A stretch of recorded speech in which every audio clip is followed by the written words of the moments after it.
सभापति महोदय, जब माननीय मंत्री जी ये कानून पेश कर रहे थे तो मैं सोच रहा था कि ये सरकार किसान और मजदूर दोनों से इतनी नफरत क्यों करती है। कभी खेती के विरोधी काले कानून, कभी मजदूर के रोजगार पर लात मारने वाले काले कानून। सर, विकसित भारत गारंटी फॉर रोजगार तथा आजीविका मिशन कानून सही मायनों में मनरेगा कानून की दिन दहाड़े हत्या है। यह कानून करोड़ों करोड़ों मजदूरों के हकों पर डाका है, मेहनत कशों की रोजी रोटी पर हमला है, गरीबों के काम मांगने के अधिकार का हनन है, मजदूरों के अधिकारों पर कुठाराघात है और इस देश के दलितों, पिछड़ों, आदिवासियों, जो 95% से अधिक मनरेगा के मजदूर हैं, उनको सामाजिक न्याय से वंचित करने की साजिश है। माननीय मंत्री जी, 23-24 का अब प्रोफाइल आया है कि मनरेगा के मजदूर कौन हैं। मैं आपके समक्ष ये रखना चाहूंगा। 48% पिछड़े वर्गों से हैं, 29% अनुसूचित जाति एससी समाज से हैं, 17% आदिवासी हैं, यानी 95% एससी एसटी ओबीसी से हैं। स्वाभाविक तौर से लगता है कि गोडसे के अनुयायियों द्वारा गांधी के दर्शन को खत्म करने की एक साजिश है। सर, यह साजिश अभी शुरू नहीं हुई, 10 साल से मनरेगा कानून को खत्म करने की साजिश हो रही है। कहते हैं ना कि पूत के पांव पालने में दिख जाते हैं। साल 2015 से ही मनरेगा को खत्म करने की साजिश हो रही है। माननीय प्रधानमंत्री जी ने 28 फरवरी 2015 को ही कहा था कि मनरेगा कांग्रेस की नाकामियों का जीता जागता स्मारक है और शायद इसीलिए अगर आप देखें तो साल 2020-21 में मनरेगा में 31 करोड़ 97 लाख हाउस होल्ड्स को काम मिला। 24-25 में ये संख्या घटकर 40.70 लाख हो गई, यानी 31 लाख हाउस होल्ड्स को, माफ कीजिए मैंने करोड़ कहा, 31 लाख हाउस होल्ड्स को कम काम मिला। साल 2025-26 चालू साल में 12 दिसंबर 2025 तक केवल 6,74,000 हाउस होल्ड्स को काम मिला है। तो कैसे मजदूरों को काम मिलेगा। साल 2020-21 में मनरेगा मजदूरों को 52 दिन काम मिलता था साल में। इस साल का आंकड़ा जो आपने वेबसाइट पे अपलोड किया है 12 दिसंबर तक, केवल 36 दिन काम मिला है। अगले 3 महीने में कितना काम दे पाएंगे। सर, मैं मंत्री जी के संज्ञान में लाऊंगा, 20-21 में 11 करोड़ 19 लाख मजदूरों को मनरेगा में काम मिला। 25-26 में 12 दिसंबर तक केवल 6 करोड़ 25 लाख मजदूरों ने काम किया, यानी 5 करोड़ कम। क्या 90 दिन में 5 करोड़ को काम दे पाएंगे। 25-26 में मनरेगा का बजट है 86,000 करोड़, पर यह नहीं बताते कि मजदूरी और मटेरियल का पिछले साल का बकाया है 23,500 करोड़, यानी 1/3 बजट तो पहले दिन ही काट दिया। शायद इसीलिए ये नया कानून लाए। सर, 9 हमले इस देश के गरीब मजदूरों और मेहनत कशों के अधिकारों पर हो रहे हैं। यह नया कानून पूरी तरह से उनके अधिकारों को खत्म करने का षड्यंत्र है। वो 9 हमले क्या हैं, मैं उन्हें लिस्ट करना चाहूंगा। पहला, रोजगार देने की जिम्मेवारी से आपकी सरकार ने पल्ला झाड़ा। मनरेगा कानून में मजदूरी का सारा बजट, जैसा सबने कहा, केंद्र द्वारा दिया जाता था। अब आप जो नया कानून लेकर आए हैं उसमें 60% ही केंद्र देगा, 40% तो सरकार, राज्य सरकार वहन करेंगी। और इसके सेक्शन 22 सब क्लॉज 5 में तो यह भी कह दिया कि अगर कोई प्रांत अतिरिक्त पैसा भी देना चाहे तो भी वो आपके मापदंडों पर काम करेगा। पैसा प्रांत का और तरीका आपका, ये नहीं चलने वाला है, पर इस कानून में आप ये कर रहे हैं। जीएसटी लगाने के बाद और सभापति जी केंद्रीय सेस में 5 लाख करोड़ से ज्यादा सालाना एकत्रित करने के बाद राज्यों के पास तो पैसा है ही नहीं। न राज्य पैसा दे पाएंगे, न करोड़ों मजदूरों को रोजगार मिलेगा। ना मजदूरी मिलेगी, यानी ना बांस रहेगा ना बांसुरी। ऐसा कानून आप लेकर आए हैं मजदूरों के हकों पर कुठाराघात के लिए।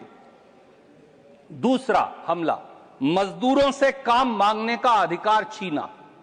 सर, मनरेगा कानून डिमांड ड्रिवन था। अगर कोई मजदूर काम मांगे तो काम देना पड़ेगा, चाहे वो देश के किसी कोने, किसी राज्य, किसी प्रांत, किसी ब्लॉक, किसी गांव में हो। नए कानून में आप तय करेंगे कि किस प्रांत में कितना काम देना है, प्रांत के किस हिस्से में देना है, कितने दिन देना है, यानी सारे अधिकार तो अब आपके पास हैं। तो मजदूर का अधिकार कहां है, वो छीन लिया गया है। तीसरा हमला, केंद्र सरकार की धौंस के आधार पर बजट मिलेगा। मनरेगा कानून में बजट की कोई सीमा नहीं थी। जब भी जितने भी लोग जिस जिले या राज्य में काम मांगे, केंद्र को बजट देना पड़ेगा। पर नए कानून में केंद्र सरकार फैसला करेगी कि किस राज्य को कितना बजट देना है। जिसे चाहे दीजिए, जिसे चाहे मत दीजिए, यानी अंधा बांटे सीरनी, मुड़ अपने को दे। विपक्ष के राज्यों को नहीं देंगे, जहां चुनाव हो रहा है वहां दे देंगे, जहां चुनाव नहीं हो रहा वहां नहीं देंगे। अपनी मनमर्जी का कानून आप लेकर आ रहे हैं, उस अधिकार के कानून को खत्म कर। चौथा हमला, मजदूरी मनरेगा की गारंटी बनाम centrally sponsored scheme. Sir, MNREGA कानून में 100 दिन के काम की अधिकार की गारंटी थी। यह गारंटी भारत के संविधान के आर्टिकल 39A और आर्टिकल 41 के अनुरूप थी, जो कॉन्स्टिट्यूशन फ्रेमर्स ने लिखा था कि प्रांत को लोगों को काम देना अनिवार्य होगा, directive principles of state policy. पर नए कानून के सेक्शन 3 में आपने क्या कहा है कि मौजूदा कानून केवल एक सेंट्रली स्पॉन्सर्ड स्कीम है और कुछ भी नहीं, यानी रोजगार के अधिकार की गारंटी खत्म। पांचवां हमला, किसान और मजदूर को बांटने की साजिश है, 60 दिन रोजगार ना देने की शर्त। मनरेगा कानून में काम मांगने की न कोई पात्रता थी, न कोई समय सीमा। जब रोजगार मांगा जाएगा तब काम मिलेगा। नए कानून में किसान और मजदूर को बांटने के लिए 60 दिन की पाबंदी लगाई गई है। पर मैं आपसे पूछता हूं, क्या भारत में अलग अलग फसलों की खेती का अलग अलग बिजाई और कटाई का समय नहीं है? उदाहरण के तौर पर खरीफ सीजन में अलग अलग राज्यों में धान की फसल के बीजने का समय मई महीने से अगस्त महीने तक है और कटाई का समय धान का सितंबर से जनवरी तक है। तो 60 दिन कब लागू करेंगे? तो पूरा साल हो गया। इसी तरह रबी में जब हम अब गेहूं लगा रहे हैं, उसकी फसल की बिजाई का समय अलग अलग राज्यों में अक्टूबर से जनवरी तक है और कटाई फरवरी से जून तक है। तो 60 दिन कब लागू होंगे? कई बड़े राज्यों में जैसे उत्तर प्रदेश, मध्य प्रदेश, महाराष्ट्र, कर्नाटक, वहां तो राज्य के अलग अलग हिस्सों में बुआई और कटाई का समय अलग अलग है। तो क्या आप किसान और मजदूर का टकराव करवाने की कोशिश कर रहे हैं? सर, पिछले 10 साल के आंकड़े तो यह भी बताते हैं कि 10 में से 8 सालों में मनरेगा की मजदूरी कम थी और खेत की मजदूरी ज्यादा थी। तो फिर 60 दिन की पाबंदी क्यों लगा रहे हैं जब आंकड़े इसके विपरीत हैं? छठा हमला, मैक्सिमम गवर्नमेंट मिनिमम डेवोल्यूशन। पंचायतों के अधिकार खत्म, सारी ताकत केंद्र को। मनरेगा कानून में सर पंचायत कार्यक्रम बनाती थी, पंचायत अप्रूव करती थी, पंचायत इसे मॉनिटर करती थी। नए कानून की धारा 4 में अब सब ग्रामीण कार्य पीएम गति शक्ति नेशनल मास्टर प्लान से जोड़ने होंगे और विकसित ग्राम पंचायत प्लान का हिस्सा होंगे। यानी इस देश की 7.5 लाख से सारी जो पंचायत हैं, उनका फैसला आप दिल्ली में बैठकर करेंगे। ये कैसे संभव है? वैसे भी पीएम गति शक्ति तो इंफ्रास्ट्रक्चर क्रिएशन प्रोग्राम है और मनरेगा एम्प्लॉयमेंट जनरेशन प्रोग्राम है। दोनों का समन्वय हो ही नहीं सकता। ये कैसे हो पाएगा? 7वां हमला, डिजिटल तकनीक व शर्तों से रोजगार पर रोक। सर, मनरेगा कानून में फिजिकल मस्टर रोल और सोशल ऑडिट्स का प्रावधान था। उसे जब इन्होंने खत्म करना था तो ये बायोमेट्रिक अटेंडेंस लाए और मैंडेटरी ई-केवाईसी लाए, जिससे 27 लाख मजदूर लिस्ट से उड़ गए।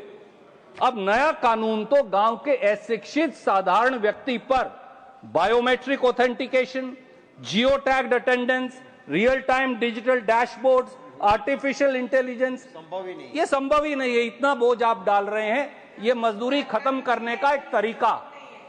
8वां हमला, मजदूरी की दरों पर संशय भी और मनमानी भी।